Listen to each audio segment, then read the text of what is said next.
Hello, everyone. Welcome to another episode of the Caribbean Cricket Podcast. I'm Tawhid Qureshi, and I've got another fantastic guest with me today. It's the day after the night before, so one day on from the second ODI. What a match that turned out to be! But to talk about that ODI and a few other things, all West Indies cricket related, we've got a fantastic guest, two-time World Cup winner. He's now very much a commentator, a broadcaster. He's in fact covering the ongoing series here out in Dhaka and in Bangladesh. Samuel Badree, welcome, Samuel. Pleasure to be on once again in the Caribbean Cricket Podcast. Absolutely, you say once again. Yeah, Yeah, we know you've been on before, so it's great to have a returning guest. I'm not sure if we've had that before on the CCP, but let's get into it then, Samuel. I mean, as I say, it's the day after the night before. I don't know about you. I had trouble sleeping last night. There was just so much going on in my head. The last 1 or 2 hours of that game, it's just absolutely crazy. But I just wanted to focus. I mean, we could probably talk about that game for hours, but there's just two or three things I wanted to talk about in particular. Firstly, I guess the game was a spectacle. So yeah, it was I called it like a brilliantly mad finish to the game. But before that, obviously we had 92 overs of spin plus the 1 over of spin in the super over. But so yeah, as a spectacle, at times it was quite a difficult watch. What are your impressions of? it was absolute theatre in the end, in the final few overs or so, when we got down to that manic little period. But up until that point, you're right, it was quite dull, similar to the first one-day international, and had to do a lot with the surface once again. There has been a lot of talk about it. The West Indians have been speaking quite a lot about it, something very unusual for them, both in terms of the way it looked and in terms of the way it played. But overall, it was a record-breaking match. You mentioned the number of overs of spin. For the first time in the history of West Indian cricket, they went into a match without a specialist fast bowler. They bowled all 50 overs of spin, three left unorthodox bowlers. So never before has that happened. So quite historic in many regards, and a lot of credit to them for fighting down to the very end. We'll talk a little bit more about Shea Hope, no doubt.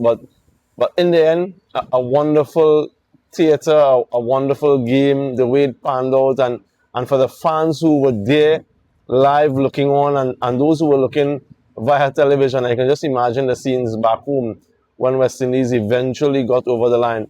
For a lot of that last part of the game, it looked as though both teams were trying to lose the game, actually. And in the end, West Indian victory, which means the series still kept alive. Absolutely, yeah. I mean, I think you summed it up so well there. Yeah, I was saying sort of last night that, like you say, that final sort of hour or two of the game just littered with errors, mistakes from both teams. Could have gone either way. I guess, yeah, you mentioned the pitch, and as you say, so much has been spoken about the pitch. And actually, a lot of the local journalists, a lot of the local fans aren't particularly pleased with the surfaces that have been produced. I mean, you've played in Bangladesh before for the West Indies and also BPL. I know you've had a couple of stints there as well. Have you ever seen anything quite like this? It's the first time that I've seen it this dark, and with that amount of crack and as dry. You come to Bangladesh and you expect spin. You expect the surfaces to be a certain way, but it's the first time that I've seen it in this condition. I know in the lead up to the series, you and Marsh and the others on the CCP were loath to mention the word rigging, because I don't think it's really rigging as well. But I understand why they created a surface the way they have. When you look at what is at stake here, direct qualification for the World Cup, both these teams ranked 9th and 10th. And for all intents and purposes, it's going to be a shootout between Bangladesh and the West Indies, who get direct qualification, and the other team going to the qualifiers. So I understand why they are trying desperately to win this series, and whatever little advantage they can get, they want to maximize and utilize that. But from the bigger picture, does that help Bangladesh cricket? I don't think so. So I understand why they are doing it. I don't agree with it. So again, a lot of credit to West Indies. They made a few strategic changes in their team. They dropped both the fast bowlers. They reinforced the team from a spin standpoint by bringing Akeem Hussain, who last played one-day international cricket in 2023 in the said qualifiers. So he has been out of the setup for some time in this format. And then they brought in the left-handed Akeem Ogis on debut to sort of counter the leg spin and the left-hand orthodox spin from Bangladesh. So strategically, I thought they got it spot on, the West Indies and the West Indian coach and the management team. But yeah, I've never seen a pitch quite like that. Heavily skewed in the favor of the spinners, too heavily skewed in the favor of the spinners. You want a pitch that is a sporting surface. Yes, you want home advantage, but you also want the batters to have a fair chance. And I don't think that pitch allows that. So again, when you zero in on that innings from Shihab, absolute masterclass. Brilliant. Yeah, I mean, we're going to talk, that leads us nicely on to Shayhope. But yeah, totally agree with everything you've said there, really. And yeah, totally, in terms of just seeing how much the Bangladesh batters struggle on that surface, as you say, it can't be beneficial for them in the long run. And just, how much do they struggle in that super over? I think I worked this out. I think they only scored 2 singles off the bat in that super over. So that sort of tells you everything you need to know about the pitch and conditions and just how hard it is for batting. But let's move on then. As you mentioned it there, Shayhope, what an innings from him, 53 not out. Also played a part in the super over as well. So yeah, just talk to us about that innings. Before you do, I suppose if you were to be super critical about his innings, right at the death there, he could have maybe got himself on strike a bit more than he did in the very last over of the West Indies batting innings. And again, I think in the power play, in the super over as well, I think he could have done a bit more to get himself on strike. But overall, well, let me treat with that one first. Akil Hussain had strike in that last over, right? So I understand Akil's thinking in the first delivery. I'll give him the first delivery. He smacked a 6 over mid wicket previously, a few overs before. So if he wants to take on the off spinner and try it in the first delivery, fair enough. But when he missed the first one, I expected him to get a single because there's only 5 required now of 5 deliveries. You have Shayhope, who's very well set on the other end. Take a single. Shayhope gets a single, becomes 3 from 3 and easier from there.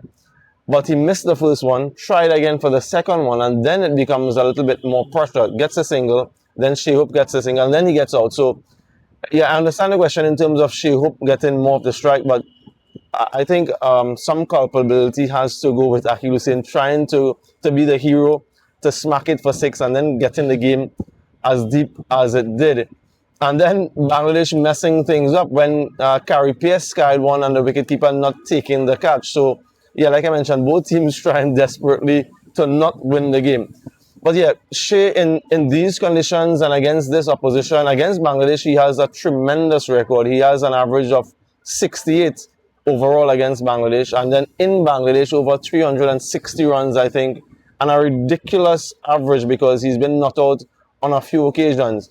The way he paced his innings, he also gave himself a little bit of a demotion in this game to keep that right-left combination. Usually bats at 4, batted a little bit later. But yeah, the way he paced that innings, he never looked that he was any sort of bother. And even when the game got tight down at the back end, there was no panic from him. I don't think that people appreciate enough how good of an ODI player Shayhope is. He has 18 one-day international tons and 30 half centuries. So he's a phenomenal performer in this format. And I just think that the way he paced his innings, the way he accepted the responsibility, he showed tremendous maturity. And against the spinners, everyone has struggled on that surface, except Rishad Hussain. Rishad Hussain has been quite explosive.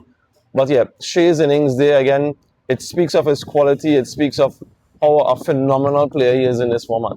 Absolutely. And I mean, if you zoom out a little bit, just looking at his sort of performances over the last, I guess, 2-3 weeks, second test against India, scoring that century, a lot being made about the fact that it was his first test century since those famous twin centuries at Headingley 8 years ago. So I guess from your perspective, he's still youngish for a batsman. He's almost 32 now. I'd say he's probably got 4 or 5 good years left in it. Could this maybe be the start of kind of a late career stage kind of purple patch? A rebirth, a renaissance, maybe. We've discussed it at length back at home. How does he make that transition from what he's done in one-day international cricket to test match cricket? When you look at Shea Bat, he has an appetite and a penchant for occupying the crease and for batting a long period of time. And he hasn't been able to translate that into test match cricket. As you so rightly mentioned, that ton against India in the second innings of the second test, hopefully that's a springboard for him now. I must commend him in making himself available for test match cricket, making a comeback earlier this year against Australia. And that's one of the challenges that Darren Sammy has spoken about. When he calls a player to tell them that they've been selected for the West Indies squad, his first question is, are you available? I don't think that happens anywhere else in the world. So it's one of the great challenges of West Indies cricket. But yeah, I do hope that Shea can translate his one-day international prowess to test match cricket. West Indies are desperate for a test match batter or two. And he, in my mind, has all of the attributes and the tenets to be that world-class test match batter. Wonderful in one international cricket. He's been brilliant in T20 cricket as well. He's the white ball captain. Can he do what he's done in white ball cricket and red ball cricket? It's a different challenge altogether, but I do think that he has the skill set to do it. So let's see. Absolutely, like you say, vastly talented, skilled player, and yeah, it's one of those huge kind of cricket conundrum mysteries. How he hasn't kind of cracked Test cricket already, but like I say, I think he's still got a few good years left in him. So let's hope for the best there.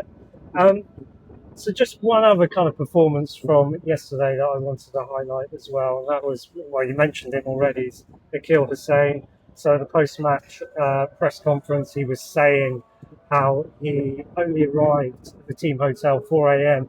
in the morning, less than 12 hours later, well, almost, 10 hours later, I think, he's bowling the very first ball of the match. And then really central figure, like you say, in the closing stages of the game.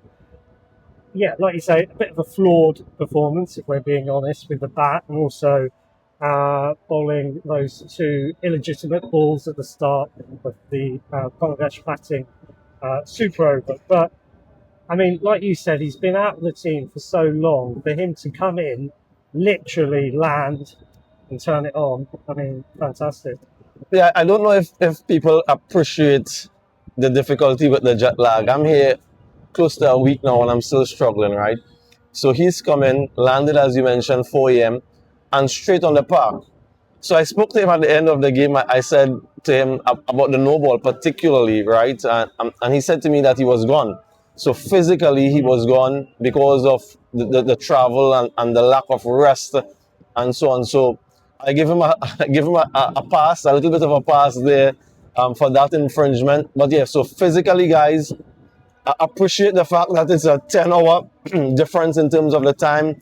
The flight, almost, 36 hours. I spent 37 hours getting here and then straight onto the park. So a tremendous effort from him, physically, mentally, and everything else. So yeah, he's been out of the team, as I mentioned, since 2023. And I just want to put things into context here. So they brought him into the squad as a replacement player. We know Shamar Joseph and Jediah Blaze, they've suffered injuries, so they've strengthened the team, or they've replaced those two with Akhil Hussain and Ramon Simmons. Straight into the playing 11. And not only that, after the 100 overs, someone who's not been in your setup for 2 years, you give him the super over. What does that say? It says to me that he's a valued member in this format. It's just for one reason or the other, he has not been selected. If you give someone who's just come into your playing 11 after not being in the team for 2 years, you give him such a responsibility, the responsibility of the super over, it says that he is of tremendous value. And I just wonder what that means now for the West Indies team in one-day international cricket, given what he's done. And no doubt with another game to play, he'll feature. And if he does well again, does he now usurp someone who's been in the team for the last 2 years? So strategically, I know that they've made those changes, but now they're in a little bit of a conundrum. A good one. A selection headache is always good when you have players performing and those players fighting for places. So yeah, what an effort from Akil Hussein, contributing with the bat in the back end of the innings, the way he bowled. Started the bowling, he bowled the first over, and then he bowled the last over in when West Indies bowled. And then the super over, contributed with the batter partnership with Shea Hope to get them there. So wonderful effort from him again. Absolutely, and as you say, for one reason or another, he hasn't featured for the last couple of years. I did try and ask him about that in the in the post-match press conference, and yeah, he kind of dead-batted his answer there.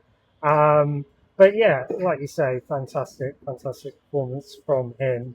One thing he said, if I can just interject there, and it was a little bit funny, he said looking on from home, he was wondering if the color in his television was off, right? Because the pitch is so black, he thought that his television was broken.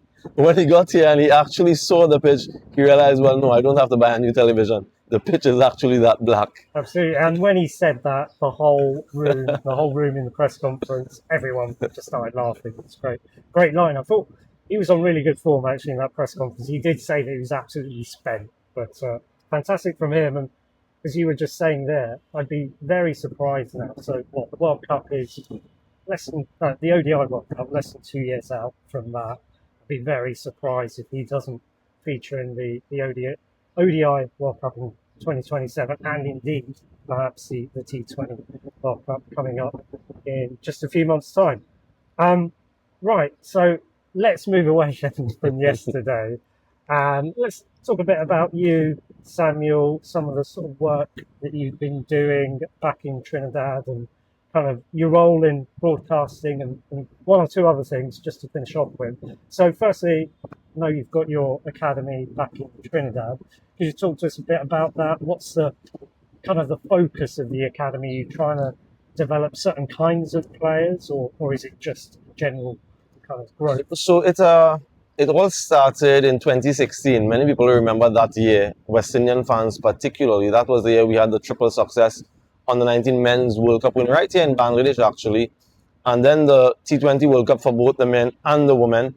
And on the back of that, there was a tremendous interest in the sport back in Trinidad. And I decided at that point it was a good time to open an academy to provide access to a structured program for boys and girls ages 5 to 15, because there are limited opportunities for youngsters back home to have structured coaching. And the response was overwhelming. I think in the first cycle, we had close to 200 kids turning out. And so on the back of that, it has continued since then to now, has been highly successful. The main focus is just to give young boys and girls that opportunity for structured coaching sessions. So it's not about necessarily creating the next West Indian talent or the next leg spinning talent. It's about engaging young kids meaningfully through sport, using cricket as a vehicle for social upliftment, for them to understand all of the tenets of discipline and commitment, all of the different life skills as well. So it's a multifaceted, holistic program that we run currently. On a Saturday morning, we engage close to 150 children. So Saturday mornings, boys and girls come out, they have fun playing the sport in the open air, in the sun, away from their screens, because it's a tremendous problem, not only in Trinidad, a global problem. Kids are only on their screens. So for a couple hours on a Saturday morning, these children come out and they have fun. Some of them obviously are talented. So the better talented one, we extract them from that sort of generic program and we put them into a high performance program where there are more targeted sessions, more targeted coaching. And hopefully from that one, we get some talent emanating. We've already had a lot of age group cricketers, under 15, under 17, and under 19 boys representing the Trinidad and Tobago national team. And hopefully in the not too distant future, we'll have some of them elevating to the West Indies team. But it's more to get our young kids engaged in the sport, to keep them physically active, physically fit, for them to understand the social aspect, because that's another area that COVID-19 and the devices have had a deleterious effect. Children can no longer socialize. So we get them doing that as well. And for the first time this year, I've had to introduce a Sunday morning session. Because the interest has been so high, we can't physically cater for everyone on the Saturday morning. So we've had to expand. And it speaks a lot about the quality that we offer. Parents are happy. We have a very high retention rate. Over 90% who come from one cycle return to the next.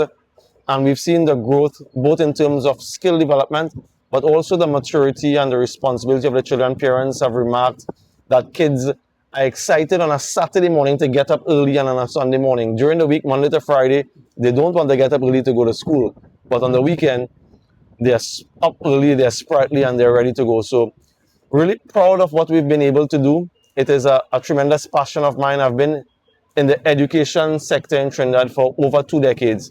So I've been working with young kids for over 20 years.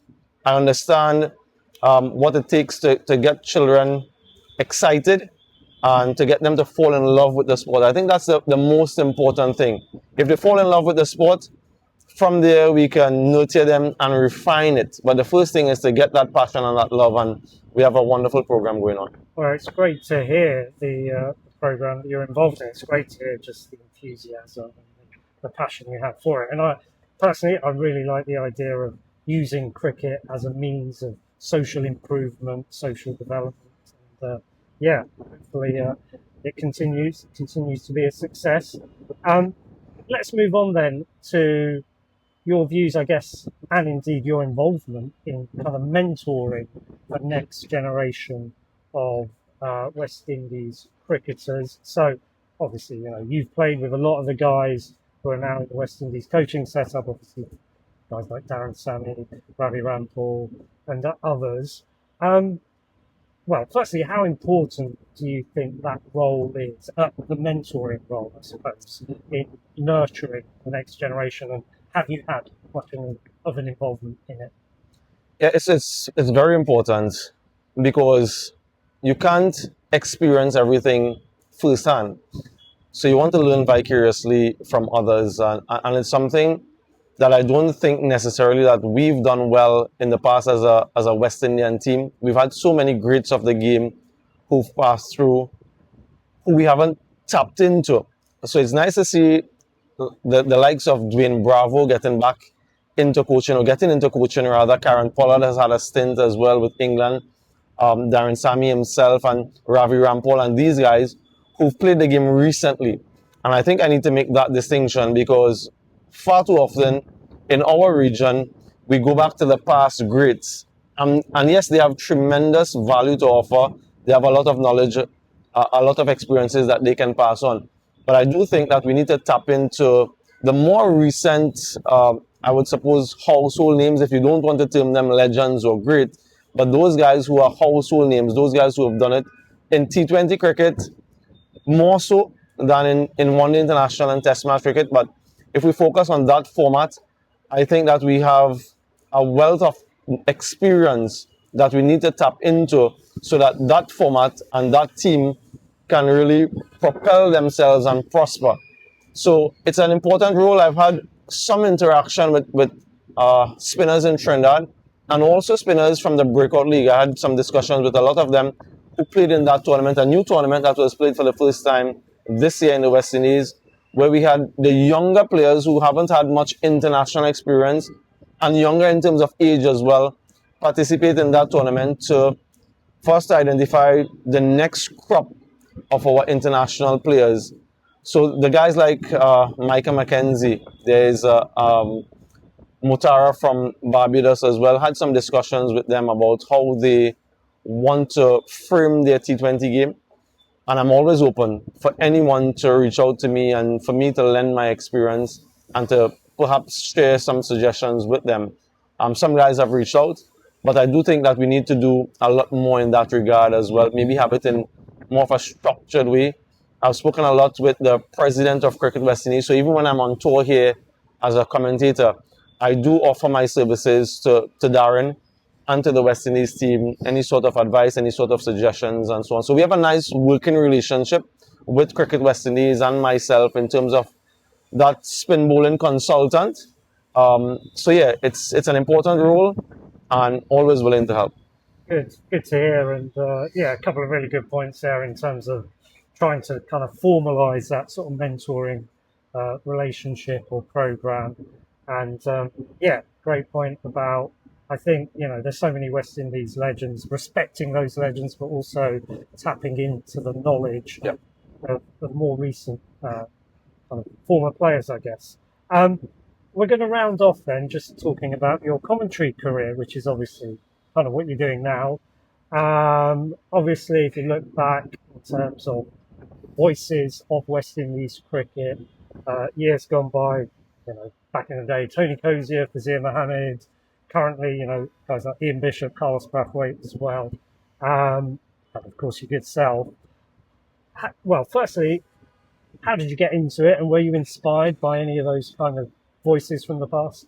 Well, I've always wanted to be a match referee, right? If I'm entirely honest. So in the back end of my career, thinking about my involvement in the game and what sort of path that I wanted, and match refereeing for me was a huge appeal. So I had a conversation with Ian Bishop, I think one of my final games for the West Indies team, about the pathway into commentary. And he did give me a little bit of advice. And then my last season in the CPL, the season that I actually played in, my team was knocked out before the playoffs. The final leg of the tournament was being held in Trinidad, and I spoke to the producer at the time, Craig Cozier, about coming into the commentary room and just having a look at it and to see what it's like. And he said, sure, no problem. So I went into the com box, and he actually gave me a stint. I think it was just a couple overs. He said, try it out. And I tried it out. It was with Danny Morrison and Darren Ganga, CPL semi-final. And it was something that I enjoyed, and it naturally attracted me to it. And the pull was so great that not too long after, we had our domestic list A tournament, 50-over tournament, and I got another shot for the first time in Barbados. That tournament was played in Barbados there, and it was something that I fell in love with. I think that based on my education background and my ability to articulate, I suppose, it provided a good fit. And when I had that first opportunity, yeah, it really stuck with me, and it's something that I enjoyed tremendously. Like you mentioned, some of the greats, listening to Tony Cozier, listening to Michael Holden and Fazir and Ian Bishop, those guys inspire, and they inspire the next generation of commentators to come through. So I've done a lot of work with them now, the likes of Bish. He's been a staple in West Indies cricket, and it's for me now to maybe contribute in that field and to inspire the next generation who are coming through from this standpoint. But yeah, I totally enjoy it. It gives you less pressure, right? So you're a coach, you have tremendous pressure to win a match. Sometimes you have the best team and they don't perform. Sometimes you have not so good a team and they don't perform. Who's the first person that gets kicked out? Is the coach, right? So, so from a tenure standpoint, a security standpoint, commentary is quite good. And you see the game from a different lens. You see the bigger picture. You see it from both sides, both teams, the opposition and whichever team that is there. And you can call the game in a neutral way. And that to me is important. There is no bias as to what you want West Indies to win. Yes, you want your home team to do well, but when you're commentating, you have to be as neutral as possible and look at the game from both lenses, from both teams' perspective. So it's something that I really, really like. Brilliant. Yeah, I mean, well, just listening to your voice, I know everyone out here in Bangladesh has kind of greatly enjoyed listening to you, your voice, your insights, and your humour as well. It all comes across really well. And yeah, looking forward to kind of hearing you a lot more in the future as well, in the years to come. I'm going to wrap things up there, Samuel. Thank you again so much for talking to us today. Always a pleasure. Looking forward to the third ODI. Can West Indies take it? That's the question. Or will Bangladesh roll back? But it's going to be set up for another cracker. There we go. I couldn't have put it better myself. Let's look forward to that third ODI. Everyone out there, please go on to YouTube, whatever social media platform, share, like, subscribe, comment, We read everything, and we'll see you again very soon. Bye for now.